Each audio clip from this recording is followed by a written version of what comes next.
12장 6절입니다. 우리에게 주신 은혜대로 받은 은사가 각각 다르니 혹 예언이면 믿음의 분수대로. 다시 한번 읽습니다. 우리에게 주신 은혜대로 받은 은사가 각각 다르니 혹 예언이면 믿음의 분수대로. 아멘.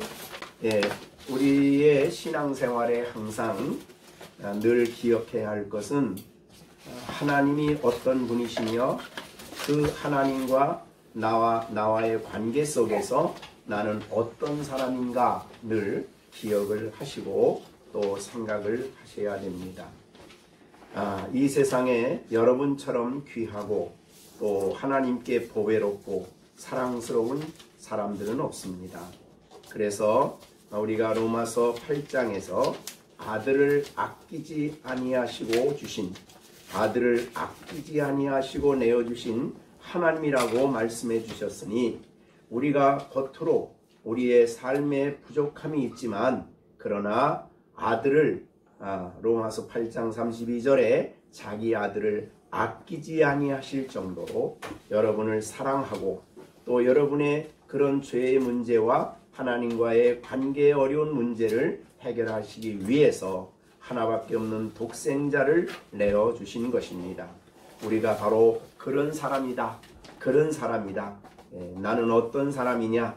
바로 하나님이 독생자를 아끼지 아니하시고 주실 만큼 사랑하는 존재요. 하나님 앞에서 자녀로서 우리가 특별한 부르심을 받은 사람이다 하는 사실을 항상 기억해야 될 것입니다. 우리가 로마서 이게 보면서 항상 이 12장 이후를 볼 때는 항상 1장부터 11장까지 내용을 항상 생각하셔야 됩니다. 그래서 우리가 앞부분에서 말한 대로 우리의 죄를 용서해 주시기 위해서 아들을 보내주시고 아들 안에서 우리를 믿는 우리를 의롭다 하신 그 하나님 뿐만 아니라 우리를 그리스도와 연합시켜서 예수 그리스도 안에서 우리를 하나님의 이 놀라운 능력으로 우리를 그리스도에게 있는 예수 안에 있는 모든 것을 우리에게 아낌없이 우리의 것으로 만들어 주셨습니다. 그래서 예수 그리스도의 온전한 순종이 우리의 것이 되어서 우리가 마치 하나님 앞에 다 순종한 사람인 것처럼 우리를 의인으로 하나님이 받아주셨습니다. 우리를 그리스도 안에 있게 하시고 죄에 대하여 죽고 하나님께 대하여 살아서 우리가 생명을 소유한 자가 되게 하셨습니다. 뿐만 아니라 그런 사람으로 살아가는 우리들 여전히 죄성이 남아있기 때문에 갈등하고 있지만 하나님은 우리로 하여금 그런 놀라운 하나님의 말씀에 순종할 수 있는 사람으로 만들기 위해서 8장에서 말씀한 대로 성령을 우리 안에 법으로 주셔서 끊임없이 성령이 우리 안에 역사함으로 순종의 길을 갈 수 있도록 만들어주신 그런 사람이 바로 우리인 것입니다.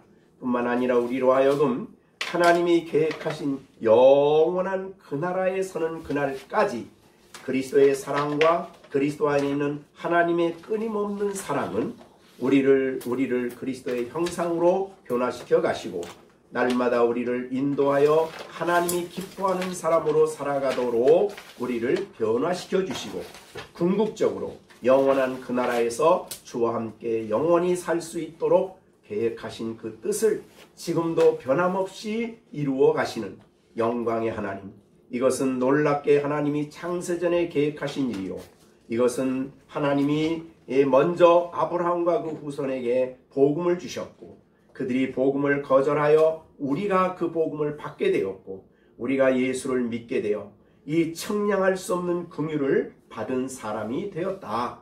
이 사실을 우리가 늘 생각하고 다시 그 1장부터 11장까지 내용 속에서 우리는 우리 자신을 이해하고 이런 사람이 이렇게 살아가도록 하나님이 이제 12장부터 말씀을 주시는 겁니다.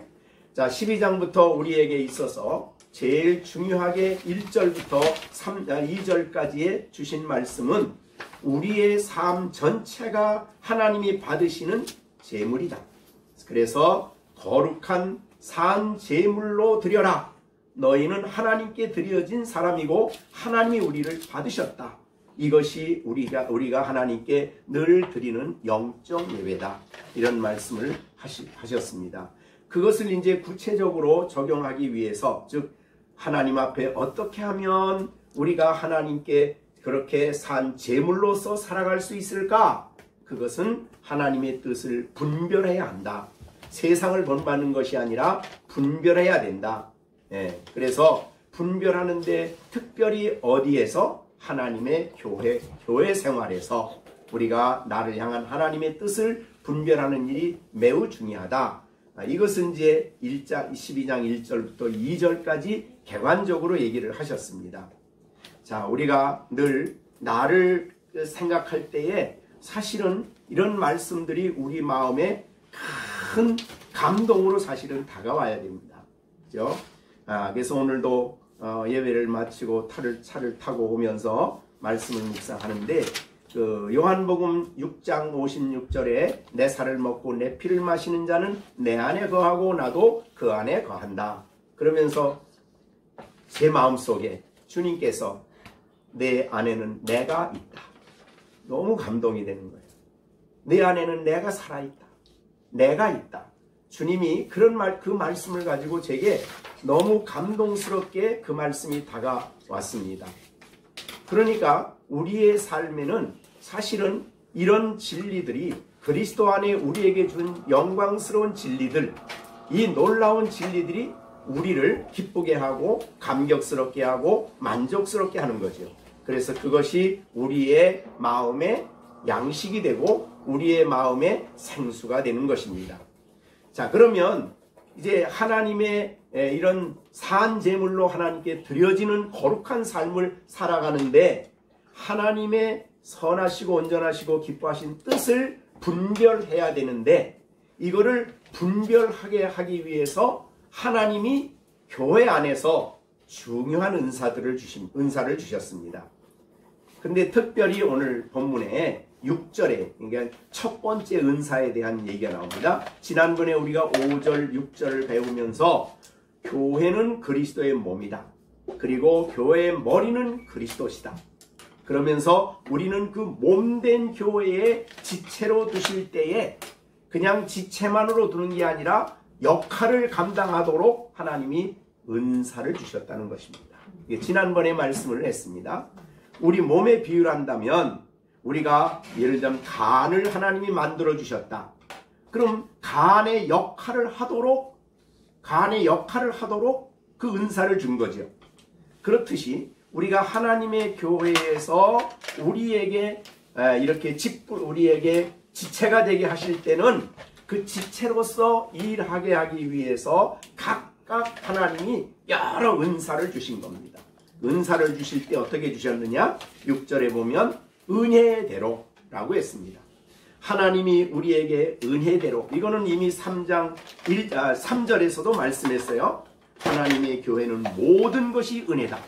은혜로 말미암아 되는 것이다 라고 한 것처럼 또다시 반복해서 우리에게 하나님이 은사를 주신 것도 내가 자격이 있거나 내가 능력이 있거나가 아니라 하나님이 은혜로, 받을 자격이 없는 우리를 하나님이 기뻐하셔서 은혜대로 우리에게 각각 은사를 주셨다는 것입니다.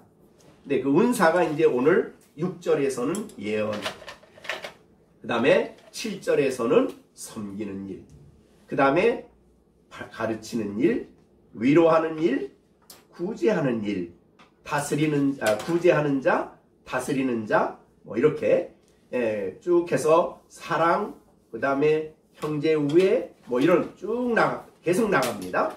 네. 그래서 13절까지 여러 은사를 하나님이 각각 성도들에게 주셨다 이 말이죠. 근데 우리가 은사를 지난번에 말할 때에 선천적으로 받은 은사가 있다. 천부적인 재능이라고 그러죠. 천부적 재능. 하나님 태어날 때에 주시는 은사인데 그 은사도 성령이 오심으로 말미암아 놀랍게 하나님께 대하여 활발하게 쓰여지는 그런 은사로 하나님이 쓰신다는 겁니다. 그러니까 은혜가 성령이 우리가 믿음으로 말미암아 성령을 마셔서 성령이 우리 안에 거하시게 되면 우리에게 와졌던 그 천부적인 은사까지도 새롭게 되어서 하나님의 나라를 위해서 귀하게 기쁘게 쓰여지는 도구로 쓰여진다는 거예요. 천부적인 은사로. 예. 그런데 오늘 성경에서 말하는 이 은사는 천부적인 은사를 말하는 게 아니고 믿은 후에 하나님이 주시는 후천적인 은사예요. 네, 그것이 이제 오늘 뒤에 6절 이하에서 말하는 여러 가지 은사입니다. 그래서 이 은사를 받게 되면 내 교회 안에서 내가 내 일을 굉장히 기쁜 마음으로 또 할 때마다 또 그 일에 열매가 맺히고 또 즐거운 뜻으로 즐거운 마음으로 그 은사 내 직분을 감당하게 된다 이 말입니다. 그게 바로 우리 안에 주어진 은혜로 말미암아 믿은 다음에 그리스도를 영접한 다음에 주시는 그런 은사다. 이렇게 지난번에 구분을 좀 했습니다. 자, 그러면 이 은사는 누가 주느냐? 성령이 주신다 그랬어요. 그래서 이 후천적인 은사는 내게 은사를 달라고 간구하는 게 아니라 성령이 자기의 뜻에 합당하게 교회에서 역할을 하도록 은사를 주신다. 그렇게 말씀드릴 수가 있습니다. 그래서 중요한 것은 우리가 물론 사모는 해야 됩니다. 그런데 이 은사도 그 일반적인 보통 은사가 있고 그 다음에 특별 은사가 있습니다. 성령이 주시는 것 중에 일반적으로 보통 은사는 대표적인 것이 사랑이에요. 사랑의 은사예요. 그건 모든 성도가 받아야 될 은사지요. 네, 그건 이제 우리가 그 뒤에 나오는 이제 보면은 형제 사랑, 뭐 우애, 그 다음에 뭐 여기에 좀 기도에 힘쓰는 일, 뭐 이런 성도에 쓸 것을 공급하는 그런 일들, 뭐 어떻든 일반적인 은사는 비교적 모든 성도들에게 다 주시는 그런 은사예요. 그러니까 이런 것이 굉장히 소중하죠. 교회 일에. 근데 이제 특별 은사는 아주 특별한 예외적인 은사예요. 그게 오늘 대표적인 게 여기에 예언의 은사가 대표적입니다. 네, 그래서 이런 은사는 굉장히 특별하고 그 다음에 이제 우리가 고린도전서를 가보면은 뭐 방언의 은사, 능력 행함의 은사, 믿음의 은사 이런 거는 굉장히 예외적이고 특별해요. 예, 그것은 그것은 구하는 게 아니고 그거는 구하는 게 아니라 하나님이 필요에 따라서 주셔서 그 일을 감당하게 하시는 거죠. 네, 그런 의미에서 아주 예외적이고 특별하다. 이렇게 두 가지로 나눌 수가 있습니다. 자, 오늘은 우리의 삶에 있어서 이 성령이 우리에게 오셨다는 대표적인 이야기가 대표적인 것이 일반적인 은사가 우리 안에 활성화되어서 그 일을 기쁨으로 교회 일을 감당한다면 성령이 내 안에서 그 은사를 주신 거죠. 네, 그런 것을 우리가 발견하는 일이 중요하다. 그거는 이미 주어진 일반 은사를 잘 발견해서 그거를 힘써서 하나님의 은혜를 힘입어 그 일을 감당하는 일이 중요하고 일반 은사는 특별 은사는 간절히 구하는 게 아니라 특별 목적을 위해서 하나님이 강권적으로 준다. 그러니까 이거를 구하게 되면 이제 문제가 굉장히 많이 일어나게 돼요. 자, 오순절에 기도할 때에 방언 은사를 막 주셨어요. 물론 이제 그거는 외국어 하는 은사입니다. 그거는 우리나 지금 말하는 한국에서 말하는 방언이 아니고 그런데 그런 은사를 줄 때에 그걸 구했느냐? 한 사람도 구한 사람 없어요. 근데 성령이 오셨는데 거기 있는 사람들이 전부 다 외국 사람들이 많아. 그런데 그거를 히브리어로 그 사람들이 말하는 아람어로 그냥 해버리면 못 들어, 그 사람들이. 그러니까 하나님이 갑자기 다른 언어를 하는 은사를 주셔가지고 거기에서 복음을 들은 사람들은 각 나라에 흩어져 있던 유대인들이 왔기 때문에 아람어를 몰라, 그 사람들은. 자기 언어로 절기를 지키며 왔다가 거기서 자기 토속 언어로 설교하는 것을 듣게 돼요. 그래서 그 사람들이 놀라게 됩니다. 그게 바로 이제 특별 은사지요. 복음 전함을 위해서 특별히 하나님이 주신 그런 은사로서 하나님의 말씀을 전하게 된 것입니다. 그러니까 이것은 성경이 완성되기 전에, 그 다음에 사도들이 성경을 쓰기 전에, 그 전에는 주로 사도와 그 당시에 선지자들이 활동을 했어요. 성경에 보면 선지자들은, 신약에 나오는 선지자들은 구약의 선지자들이 아닙니다. 신약의 선지자들이에요. 그래서 빌립보에 갔을 때 거기에 그 딸들을 둔 이제 선지자가 나와요. 사도행전에 12장에. 그렇듯이 초대교회에 성경이 없을 때에 하나님이 썼던 사도와 그것과는 달라요. 그러니까 위치에 있어서 사도가 제일 높아요. 그 성경을 쓰는 사람들이고, 그 다음에 선지자들이. 그런 사람들인데, 이제 이 사람들이 초대교회는 어떻게 됐냐면 많지 않잖아요. 그런데 스데반 집사님의 그 전도로 말미암아 각 지역에 흩어져서 막 교회가 막 생기는 거야. 그 교회에 가서 복음을 전해주고 진리를 전해줘야 되는데, 사도들은 12명이고 바울은 나중에 믿었으니까 어떻든 13명까지 따져서 그렇게 하고, 여자 선지자들도 얼마 안 되니까 세워진 교회에 가서 예수님의 말씀을 전할 여력이 없는 거예요. 그래서 우리가 사마리아의 복음을 받았죠, 빌립이. 근데 빌립은 집사님이었어, 그때. 그랬는데 거기에 복음을 받았다는 소식을 듣고 예루살렘 교회에서 사도들이 내려가요. 내려가서, 야, 너희들 성령 받았냐? 그랬더니, 그럼 뭐 했냐? 그랬더니, 예수의 이름으로 세례만 받았습니다. 그래? 그러면 이제 사도들이 거기서 기도 안수하니까 사람들이 다 성령을 받고 새 사람들이 되고 막 역사가 일어났죠. 그러니까 그렇게 사도들이 필요 따라서 교회가 생겼다 그러면 갔어요. 비시디오 안디옥에 교회가 생겼다 그러니까 베드로를 파송해. 그런 식으로 사도들이 가서 예수님에게 직접 받은 그 복음의 진리를 가르쳐야 되는데 너무 교회가 많이 생기고 돌보질 못하는 거예요. 그런데 교회는 세웠는데, 예수를 믿었는데 진리를 알아야 될 거 아니에요. 근데 그때 예루살렘에서 전도받고 간 사람들이, 그들이 가서 전도했으니까 성경에 대한 지식이 너무너무 부족한 거예요. 그때 하나님이 세운 사람이 바로 이 예언의 은사를 하는 사람. 그래서 그 사람들은 뭐냐면, 예를 들자면 온도라는 곳에 교회가 생겼어.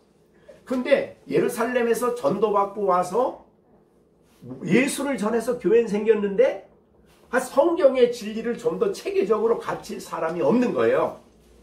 그때 하나님께서 예언의 은사자들을 세워서 은사를 줘가지고 그들이 갑자기 일어나가지고 막 예언을 하는 거예요.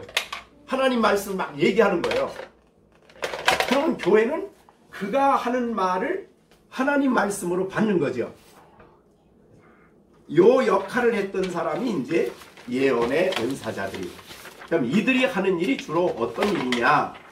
하나님 말씀을 듣지도 못하고 이 사람들은 예언의 은사 때문에 말하는 사람들이에요. 그 사람들이 전하게 되는 하는 일은 뭐냐면 고린도전서 12장 3절에 보면 있어요. 14장 고린도전서 14장 3절. 그러나 예언하는 자, 이건 선지자가 아닙니다. 사도도 아니고 아까 은사를 받아 예언을 지금 해요. 그 사람이. 예언하는 자는 사람에게 말하되 첫째 덕을 세우고 둘째 권면하고 셋째 요게 이 사람들이 하던 일이에요. 하나님 말씀을 가지고 이제 이 사람들 하나님 말씀 듣지도 않았어요. 그런데 갑자기 일어나서 하나님이 내게 말씀 주셨다고 막 얘기를 하는 거예요. 근데 그 내용을 보니까 뭐냐면 덕을 세운다는 말은 성도들을 그리스도 안에 굳게 세운다는 뜻이거든요. 예수를 전해가지고 그 다음에 예수를 잘 믿으라고 너희들이 지금 시험이 왔지만 낙심하지 말고 잘 믿으라고 권면을 하는 거예요.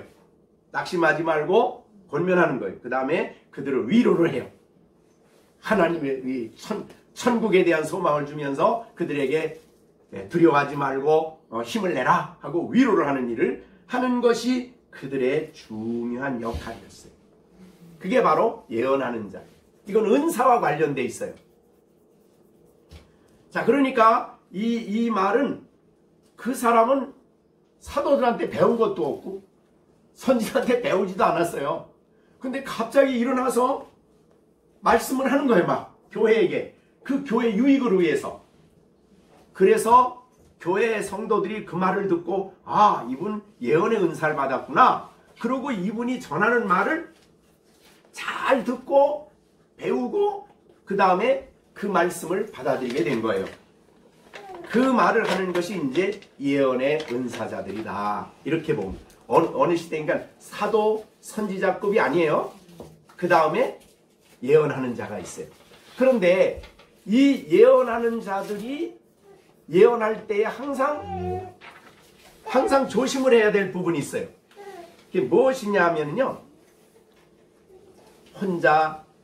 혼자서 예언을 하면 안 돼요. 예, 그래서 여기 이제 그 성경의 그 고린도전서 14장에 보면요. 예, 이렇게 됐어요. 29절 한번 보세요. 4장 29절. 예언하는 자는 어떻게 하라고요? 둘이나 셋이나 말하고 다른 이들은 그 분별할 거다. 그러니까 하나님이 한 교회에 믿는 사람에게 한 사람에게 예언의 은사를 주는 게 아니라 두 사람, 세 사람 이렇게 은사를 여럿을 주어요. 그런데 그 다음에 보세요.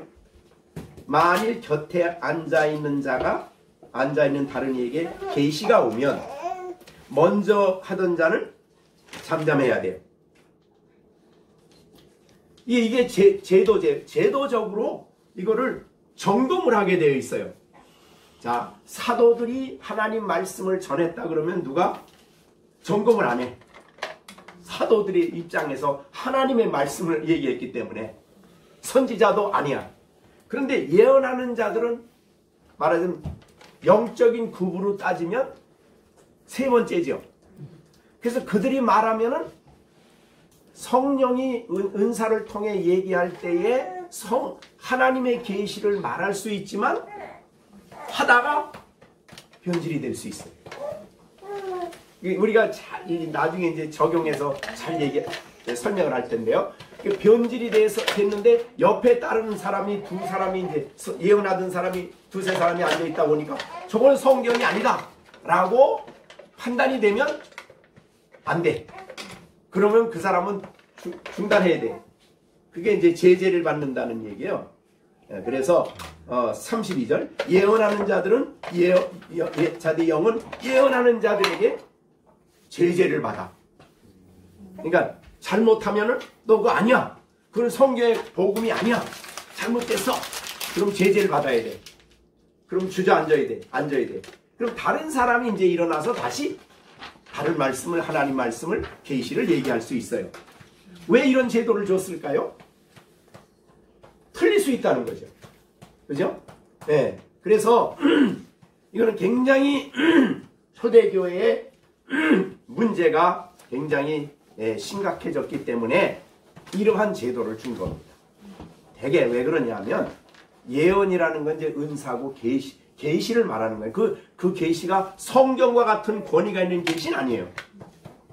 그런데 성도들이 알아야 될 하나님의 말씀을 설명해서 얘기해 주는 거죠. 말하자면 성경에 있는 내용과 같은데 그거를 가지고 풀어서 이제 설명을 해 주는 거예요.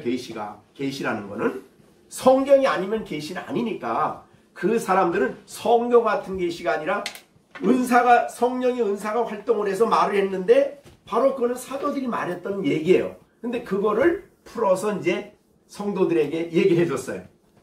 그런데 왜 문제가 생기냐면 이제 사탄이 틈을 타는 거예요. 틈을 타가지고 막 그 은사를 이제 얘기를 할 거 아니에요.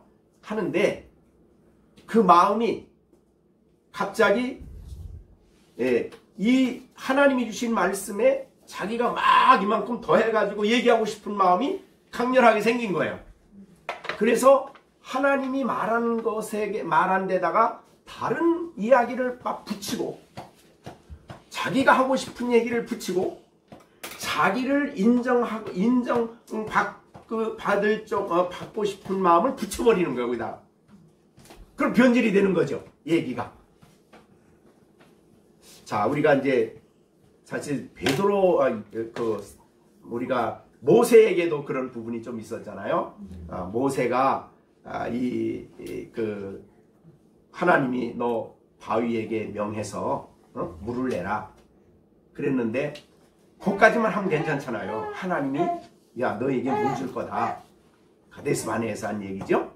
그랬는데 모세가 가만히 생각하니까 하려고 생각하는데 이 사람들이 나를 우습게 여기기 때문에 자꾸 나한테 딴지를 건다. 그런 생각이 들었어요. 그러면 자기가 물을 낸다고 생각하면 얘기를 해버리면 회중들이 모세를 어느 정도 생각하겠어요? 굉장히 대단하게 생각할 거 아니에요. 그럼 이 사람들이 나에게 딴지를 못 걸고 대들지 못할 거다. 이런 생각을 한 거예요. 그래 놓고서 사람들을 다 모아놓고 얘기를 하는 거예요. 하나님은 무리바에서는 때리라고 했지만 가데스 바네아에서는 그냥 명하라 그랬어요. 그런데 거기다 붙였죠. 돌을 들어 때리면서 하는 말이 우리가 그 성경에 있어요. 우리가 너희를 위해서 물을 내랴? 그러고 때렸어요. 거기다 뭘 붙인 거예요? 우리가를 붙이고 때린 걸 붙여서 마치 자기가 물 내는 것처럼 보여짐으로 자기를 위대하게 여길 그런 보관을 만든 거예요. 모세가. 그건 아니죠. 그죠? 그건 성경이 아니잖아요. 하나님 말씀이 아니잖아요. 그런 모세까지도 그런 상황이 벌어졌는데 하물며 여기에 예언하는 사람들은 충분히 그럴 가능성이 너무너무 많은 거예요. 예언은 사는 사람들. 그래서 한국교회도 보면은 대개 이단의 교주가 된 사람들은 초기에는 그래도 건강했어요. 그래서 이제 대표적인 게 이제 박태선이라고 옛날에 전도관 운동했던 사람이 있어요. 얼마나 대단하게 역사를 했는지 막 그 한강 백사장에서 그 집회하고 그럴 때는 막 정말 수십만 명이 모였다 그래요. 초기에. 그래가지고 사람들이 모여가지고 막 말씀을 듣고 막 역사가 일어나고 병 고침이 막 일어나고 그랬어요. 그래서 한참 말을 하다 보니까 내가 이제 드러난 거예요. 사탄이 틈딴 거죠. 그래서 야 이거 조직을 만들어야 되겠다. 그리고 자기를 하는 사람들에게 다 조직을 만들어 가지고 신앙촌을 만들어 가지고 이제 거기에 주인이 되기 시작했어요. 그러고 나니까 이제 자기가 더 커 보여야 되잖아요. 그 신앙촌 많은 사람들을 하려면. 그래서 자기는 감람나무요. 그래서 초기에는 이제 올라갔죠. 자기가. 나중에는 자기는 성령이요. 그래서 성령교회로 바꿨어요. 그러다 나중에 죽기 전에는 나는 성부요. 그래가지고 죽기 전에는 성부교로 바뀌었어요.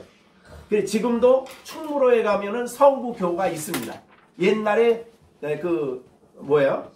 신앙촌이었던 그 교회가 속했던 교회가 지금 성부교로 돼 있어요. 왜 그랬어요? 처음에는 안 그랬어 그 사람. 이게 예언하기 시작하니까 내가 말하는 게 계시잖아요.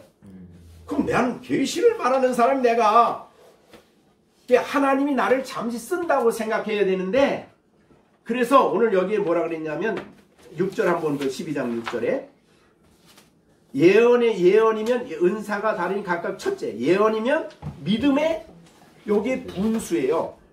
자기가 아무리 은사가 커도 자기는 사도도 아니고 선지자도 아니고 아니에요. 자기 분수를 알아야 되는 게 분수를. 그러니까 믿음의 분수가 그거예요. 하나님이 주신 만큼 내 분수라는 것은 잠시 내가 하나님께 쓰여질 뿐인데, 자기가 교만해지기 시작한 다음에는 내가 사람들 앞에 커야 되니까, 인정받아야 되니까, 그리고 이제는 은사가 아니라 자기가 막 말을 만들어내는 거예요. 그리고 그게 하나님 말씀이라고 하기 시작하는 거예요. 지금 신천지도 그렇고요. 지금 신천지의 원 뿌리는 옛날에 과천에 있는 어린 양 운동이에요. 거기 같이 있던 사람이에요. 이제 나와가지고 이제 지금 신천지를 만든 거죠. 지금 신천지는 이제 자기가 재림 예수가 돼버렸잖아요, 벌써. 그러니까 예언하는 사람들이 굉장히 이 불완전해요, 항상. 그래서 아까 말한 대로 혼자 하기 시작하면 어떻게 돼요? 누가 옆에서 제재를 해줄 사람이 없는 거예요, 혼자 하기 시작하면. 그래서 성경은 둘이나 셋이나 말해라. 그러니까 혼자 있을 때 말하지 말아라, 교회 앞에서는. 그렇게 되면 두세 사람이 딱 보고 분별하다가 이게 아니다, 그러면 제동을 걸어야 돼요. 그럼 첫 번째 예언하던 사람은 그 제재를 받아들여야 돼요. 그래야 도를 안 넘어. 믿음의 분량을, 여기 믿음의 분량을 뛰어넘어서 되질 않아. 그래야 제도가. 아시겠죠? 네, 그렇게 된 겁니다. 그래서 이 초대교회의 어려운 상황 속에서 교회를 유익하기 위해서 하나님이 사도들이 못 가고 선지자들이 못 가는 지역에 이런 예언하는 자들을 세워서 하나님의 계시를 그들에게 알려주었는데 그것을 잘못 사용해버린 거죠. 그런 일들이 일어난 게 갈라디아 교회 이단이고 요한일서의 이단들이에요. 요한일서 이단은 그거 아니에요. 예수님이 몸으로 온 것 아니다. 그래서 예수님은 몸으로 오지 않고 예수는 단순히 아주 신앙이 좋은 청년이다. 그러면 그리스도는 누구냐? 하나님이 보냈다. 그런데 하나님이 오셔가지고 예수님이 세례받을 때 하나님이 예수님에게 있다가, 그래서 일을 하다가 죽을 때 하나님은 못 죽잖아요, 인간의 지식으로는. 그러니까 하나님은 십자가에 죽을 때 하나님은 떠나시고 청년이 죽은 거다, 예수가. 그래서 거기 요한일서는 그겁니다. 우리는 하나님이 예수로 이 땅에 인간을 오셨다는 거 아니에요. 그게 진리 아니에요. 그런데 어떻게 하나님이 죽느냐? 이 인간의 이론이죠. 그래가지고 잘못 설명을 계시를 한 거예요. 그게 이제 영지주의자들의 이단의 가르침이죠. 그러면서 자기들만이 특별한 비밀을 계시를 말하고 있다. 우리나라도 지금 드러나지 않아서 그렇지, 그런 어떤 자기만 특별히 계시를 얘기할 수 있다고 말하는 이런 잘못된 운동들이 얼마나 많은지 몰라요, 지금. 다 안 드러나서 그렇지, 은밀하게. 그래서 믿음의 분수대로 하라. 분수껏 해. 너는 사도가 아니야. 넌 선지자가 아니야. 자기 분수를 좀 지켜라, 이 말이죠. 너는 은사를 받은 자일 뿐이야. 그리고 그거는 이따가 하나님이 거둬가실 수도 있어. 이 특별 은사는요, 주었다가 하나님이 거둬가실 수도 있어요. 그러니까 은사를 받았다고 다 구원받은 거 아니에요. 은혜로 말미암아 구원받는 거지. 그죠? 지난번에 마태복음에서 제가 말씀드렸던 것처럼 예수님이 마지막 날에 심판하실 때에 거기서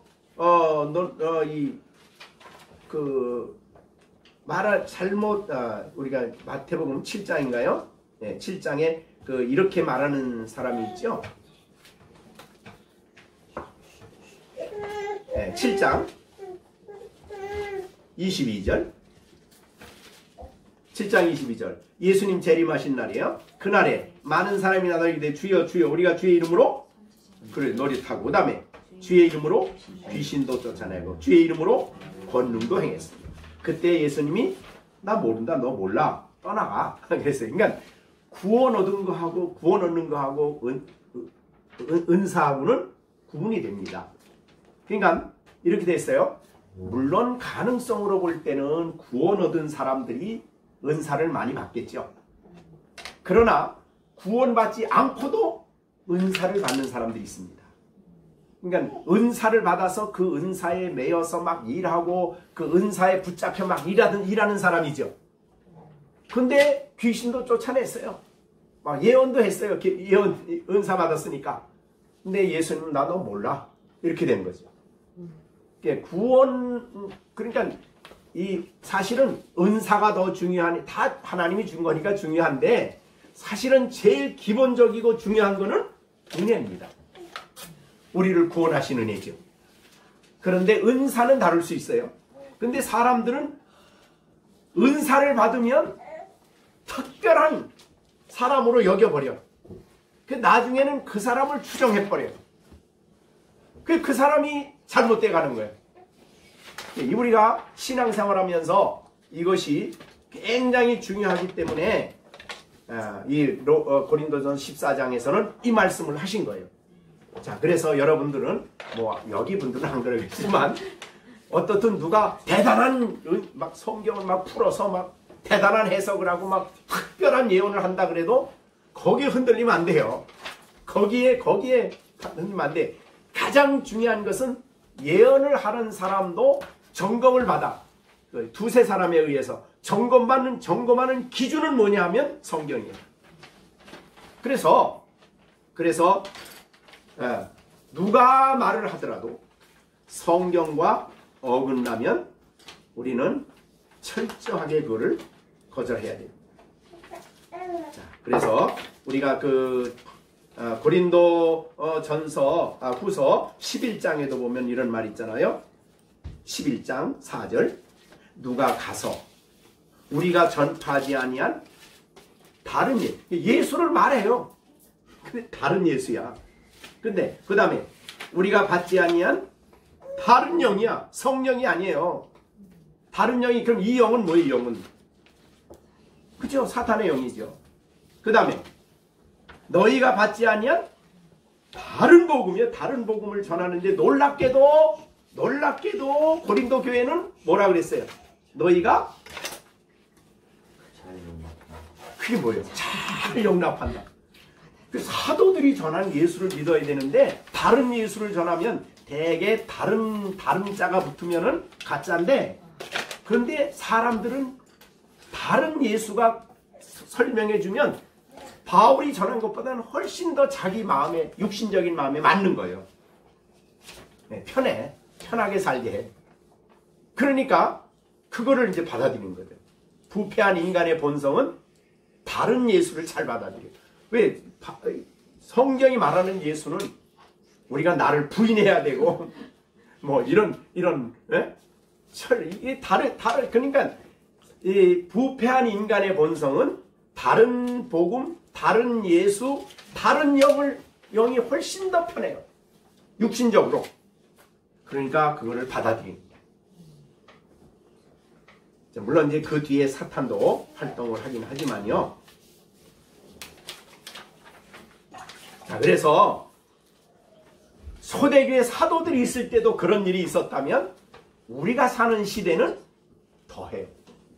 그래서 여러분들이 철저하게 천사가 말을 해도 그러니까 그 갈라디아에서도 그런 말을 했어요. 바울 사도가 내가 너에게 복음을 전했다. 전했는데 내가 전한 이 복음 아니고 다른 복음을 다른 예수를 전하면 받아들이면 안 되는 거죠. 네.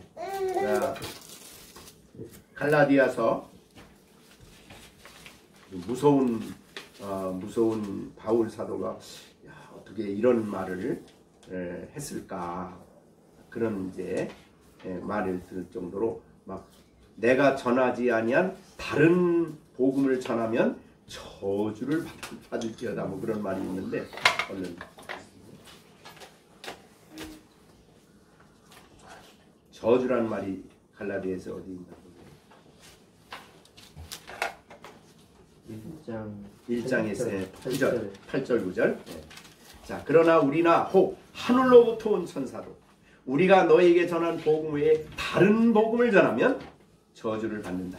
그 다음에 9절, 우리가 전에 말하였거니와 내가 지금 다시 말하노는데 만일 누구든지 너희가 받은 것 외에 다른 복음을 전하면 저주를 받는다. 이렇게 엄하게 얘기했어요. 그러니까 그래서 우리가 사도신경을 고백하는 게 그래서 중요해요.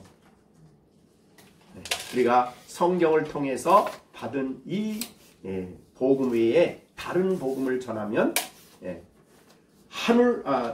하늘로부터 온 천사라도, 혹은 그러나 보세요, 8절에 그러나 우리라는 말도 놓으세요. 우리라는 말로. 우리가 누구예요? 바울과 함께 일한 사람들 아니에요? 우리나 혹 하늘로부터 온 천사라도 우리가 너에게 이미 전한 복음 말고 다른 복음 전하면 저주를 받는다. 엄청난 말이죠. 그럴 가능성이 충분히 있다는 거예요. 그러니까 우리가 그래서 우리가 그러면 이제 여러분이 알아야 될 거는, 우리 지금 세대는 어떠하냐? 예언의 은사가 없어졌느냐? 아니요, 성령이 원하면 하실 수 있어요. 그래서 정말 교회 유익을 위해서 꼭 필요하다고 하면 하나님 성령이 살아계시기 때문에 주실 수 있죠. 네. 그러나 이걸 아셔야 되는 것은 사도 시대가 지났죠. 선지자들 시대도 지나고 성경이 완성됐죠. 이제 완성된 성경으로 족해요. 그러면 어떤 사람이 예를 들자면 교회가 어떤 필요에 따라서 잠시 계시를 예언을 했다 그러면 우리는 그 예언이 어디하고 일치해야 돼요? 그렇죠. 이미 주어진 성경과 일치를 해야 돼요. 천사가 말해도, 대천사와 같은 설교를 해도 성경과 일치하지 않으면 우리는 거절해야 됩니다. 제가 성경하고 다른 말해도 거절해야 되는 거예요. 그게 성도들이 가져야 할 기본적인 태도예요.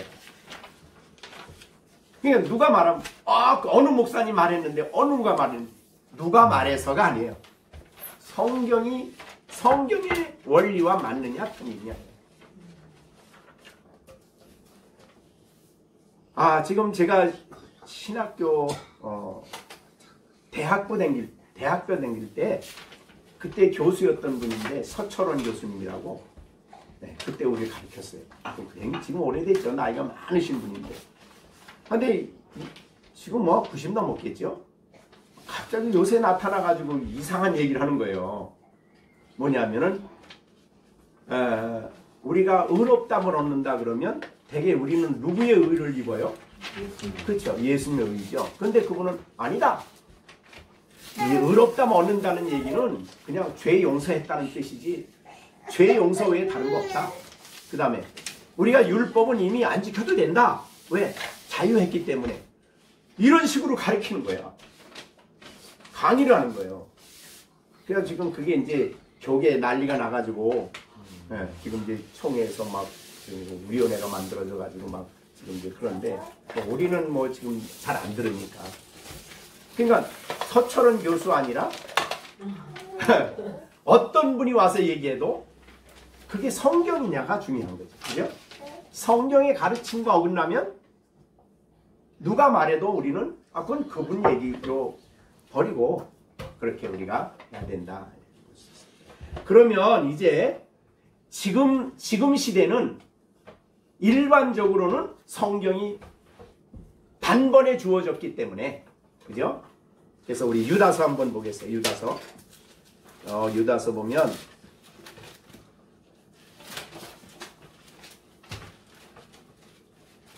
히브리서 앞에죠.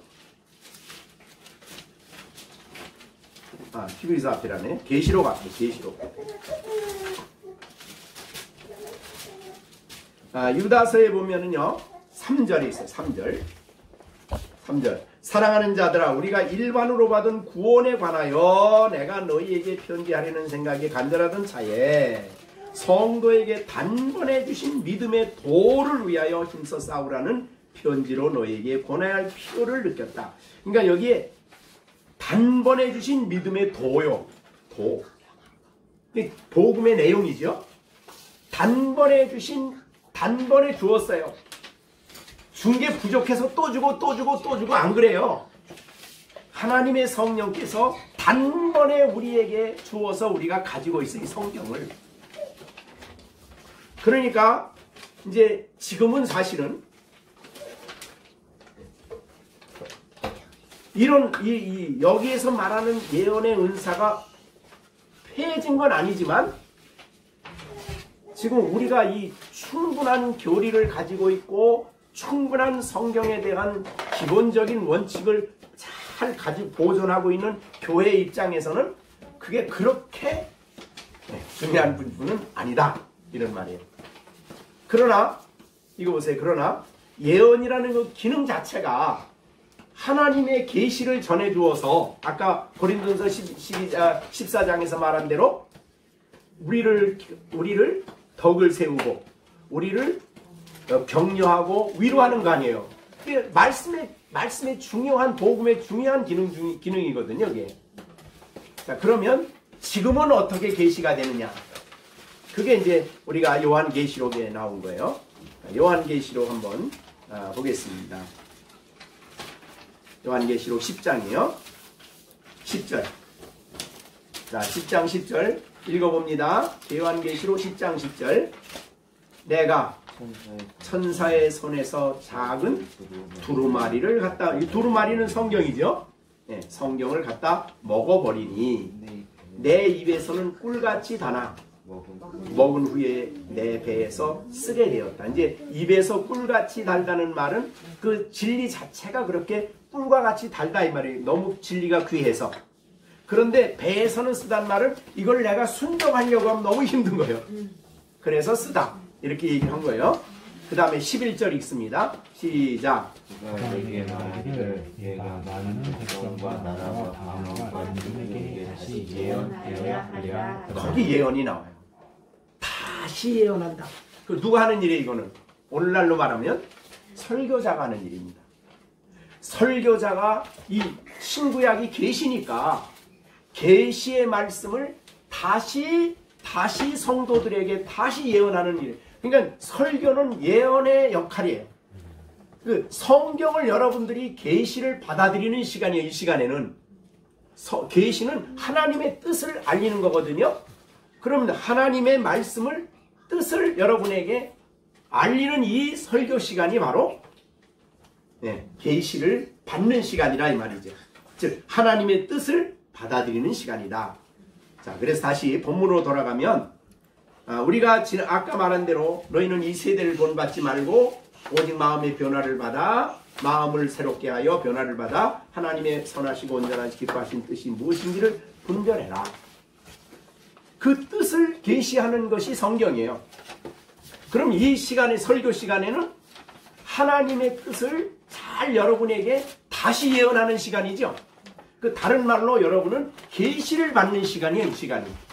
그만큼 하나님이 이 시간에 설교자를 통해서 다시 여러분에게 말씀하는 시간이에요. 그리고 여러분들은 그 계시를 받아들이는 거예요. 지금 그 계시는 우리를 견고하게 하고 우리를 덕을 세워주고 우리를 그리스도 안에 튼튼히 세우고 그 다음에 우리를 때로는 권면하기도 하고 우리를 위로하기도 하고 우리로 하여금 신앙생활을 바로 하도록 끊임없이 우리 가운데 계시가 능력 있게 역사하는 거예요. 그래서 지금 근데 직접 여기 은사와 관련된 계시하고 목사님이 설교하는 거하고 어떤 차이가 있냐? 대개는 성경 자체가 계시니까 그렇지만 성경을 연구해서 성경을 풀어서 설명을 해서 준비해가지고 설교를 해.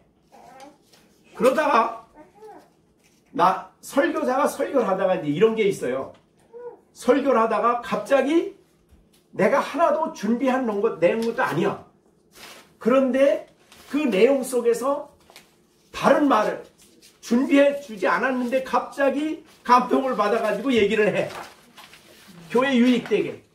바로 그것이 은사가 시행된 시간입니다. 예언의 은사. 그렇게 본다 이 말이죠. 그러니까 일반적인 설교는 다시 예언하는 거예요. 그런데 그래서 일반적인 은사 다시 예언은 연구하는 시간이 필요하고 준비하는 시간이 필요했어. 그런데 여기에 예언의 은사가 설교 시간에 직접적으로 적용이 될 때는 이런 말을 합니다.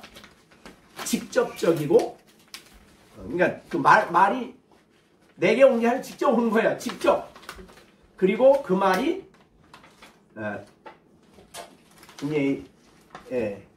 나도 들어. 나도. 내가 설교를 하고 나도 그걸 들어.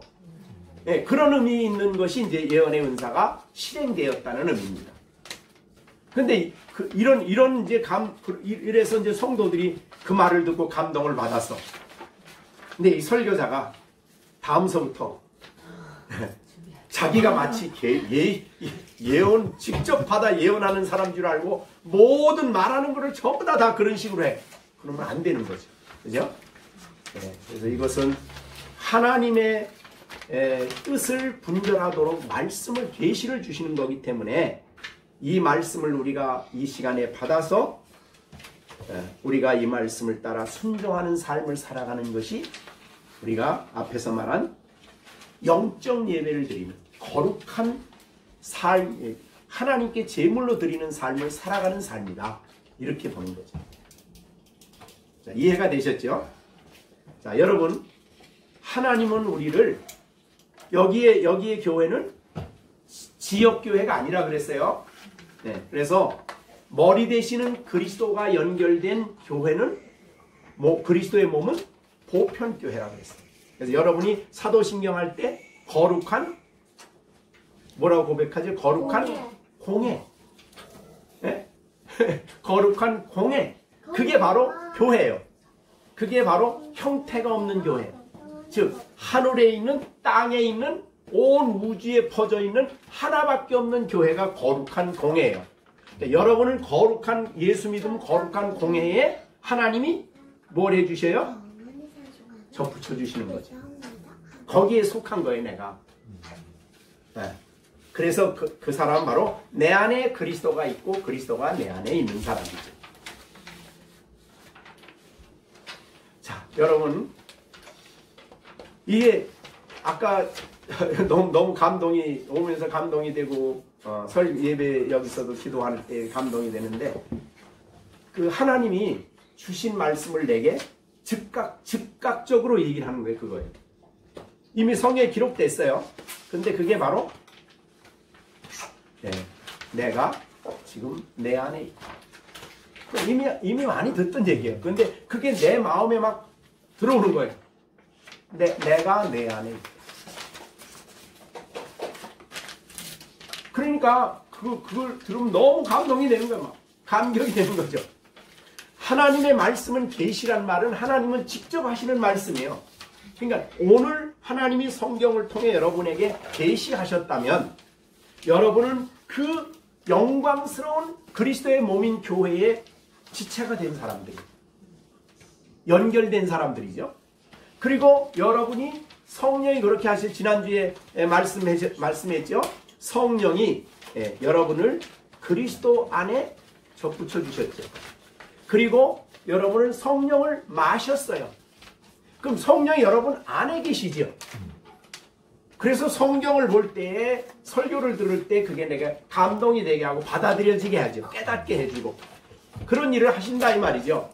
그랬을 때 하나님이 내 안에 그 일을 하신 거예요.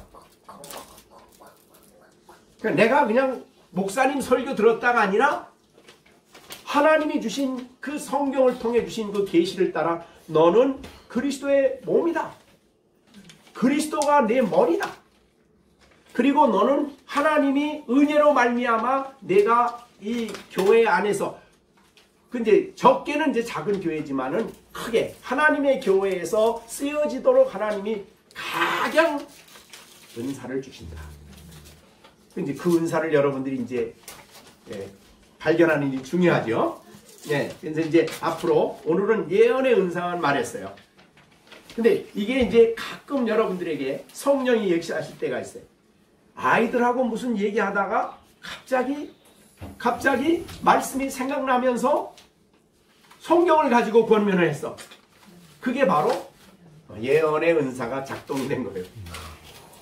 아이는 성령이 그거를 내게 사용하게 한 거고. 그러니까 하나님과의 우리와의 삶은요, 주일날 와서 예배 드리는 게 전부가 아니에요. 굉장히 중요하지만 삶 전체가 예배라 그랬으니까 우리의 삶 전체에 성령이 내 안에 일하시고 내 안에 필요한 말씀을 주시고 또 격려하시고 계시하시고 자신을 우리에게 알리시고 가까이서 말씀하시고 우리에게 역사하시는 그런 하나님과 함께 사는 삶이 성도의 삶이다. 그렇게 보는 거죠. 자, 그래서 오늘 이제 6절을 다시 그런 말에서 읽겠습니다. 우리에게 주신 은혜대로 은혜 받은 대로 은사가 각각 다르다. 은혜로 주시는 거예요. 그래서 이거는 내가 어떻게 잘나고 뭐 어떻게 특별해서가 아닙니다. 받은 은사가 각각 다르니 혹 예언이면 믿음의 분수대로. 근데 이게 분수를 예언을 일단 은사를 많이 활용하기 시작하면 분수를 지키기 어려워. 자기가 그만 교만해져서 하나님 자리에 자기가 딱 서버리면 그 다음서부터 이제 문제가 이단이 돼버리는 거예요. 그래서 우리는 그걸 분별하셔야 돼요. 천사가 말해도 누가 말해도 성경과 어긋나면 아니다 할 수 있어요. 그러기 위해서는 우리가 성경을 밝히 또 알아야 되고 봐야 된다. 그 말씀입니다. 자, 이제 다음 주에서부터는 이제 조금 더 그 은사 부분을 조금 더 설명을 하겠습니다. 오늘 말씀한 내용이 이해가 잘 되어졌나 모르겠습니다. 굉장히 귀한 말씀이고 우리가 가장 풍성한 계시는 성경 자체가 계시죠. 그 성경을 여러분이 볼 때에 계시라는 게 뭐냐? 하나님이 열어 보여주는 거 아니에요. 그래서 하나님의 뜻과 하나님의 영광을 하나님 자신을 열어 보여주는 게 성경이에요. 그래서 그냥 책 읽는다고 생각하면 안 되는 겁니다. 하나님이 지금 성경을 가지고 나에게 계시를 열어 보여주신다. 이런 마음을 가지시고 성경을 보시고 또 설교를 듣고 특히 사람의 설교는 우리가 부인하는 게 아니라 분별은 할 줄 알아야 된다. 이게 하나님의 뜻에 또 성경에 맞느냐 하는 것을 우리가 분별해서 하나님 뜻이면 언제든지 기꺼이 받아들이는 그런 마음을 가지고 신앙생활을 해보겠다는 말씀을 오늘 주셨습니다. 기도하겠습니다. 오늘 주신 말씀 하시면서 우선 내가 그리스도인이 된 것 감사하시고 내 안에 성령을 마시게 하셔서 성령이 내 안에 계신 것 감사하고 내가 정말 올바른 분별력을 가져서 하나님이 알려주시는 그 뜻, 계시를 올바로 이해하고 깨닫고 하나님 백성으로 살아가게 하시고 내가 신앙생활하면서 이 땅에 정말 잘못된 다른 영, 다른 이 그리스도 또 다른 예수, 다른 복음을 잘 분별해서 바른 신앙생활을 살아갈 수 있고 우리 아이들에게도 올바로 신앙을 전수해 줄 수 있는 그런 내가 될 수 있도록 우리 다 같이 합심해서 기도하는 시간을 잠시 갖겠습니다. 기도하겠습니다. 은혜로우신 아버지 하나님 감사를 드립니다. 오늘도 나를 그리스도 안에 있게 하시고 또한 그리스도가 내 안에 계시고 내 안에 하나님의 계시의 말씀을 들려주시는 이 놀라운 축복을 감사를 드립니다. 이 세상의 죄악 가운데 매어 살거나 사탄에게 종으로 살지 아니하고 하나님 그리스도의 몸된 교회의 지체가 되어 아버지의 말씀을 전하는 이 귀한 사명을 감당케 하심을 감사드립니다. 내 안에 성령이 계시고 내 안에 그리스도가 계시고 내 안에 계신 그리스도는 나를 새롭게 하시고 변화시켜 주셔서 날마다 이 성령의 은총 가운데 살아가기에 부족함이 없도록 은혜를 베풀어 주시옵소서. 아버지, 이 땅에 사는 동안에 하나님의 은사를 올바로 쓸 수 있는 지혜를 주시고 올바른 분별력을 가지고 살아가는 나의 삶이 될 수 있도록 역사하여 주시옵소서. 전능하신 주님께 맡겨드리옵고 예수님의 이름으로